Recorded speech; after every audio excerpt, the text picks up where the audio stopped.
అదిగో అక్కడ వైఎస్ఆర్సీపీ నాయకురాలు పుష్పశ్రీవాణి గారు ఉన్నారు. నమస్తే మేడం. విద్యార్థులకు జ్వరాలు వస్తే తనకేం సంబంధం లేదు అంటున్నారు మంత్రి గారు, విన్నారా? మీకు బాధ్యత లేదా? లేదంట. మీది బాధ్యత కాదా? కాదంట. అయితే ఎవరిది బాధ్యత? మీరు చెప్పండి మేడం, ఎవరి బాధ్యత? మీది కాదా, ప్రభుత్వానికి కాదా? కాదు కాదు కాదు అంటున్నారండి ఆవిడ.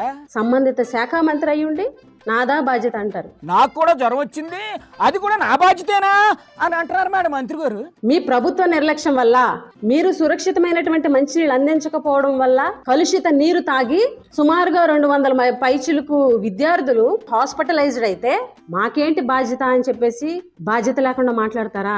బాధ్యత లేకుండా మాట్లాడిన తర్వాత కూడా బాధ్యత లేదా బాధ్యత లేదా అని అడుగుతారేంటి మేడం మీరు? ఏమి పిల్లల సంక్షేమం మీకు బాధ్యత కాదా? మీరు అలా పదే పదే అడిగితే అదంతా మీ బాధ్యతే అని అంటారండి ఆవిడ.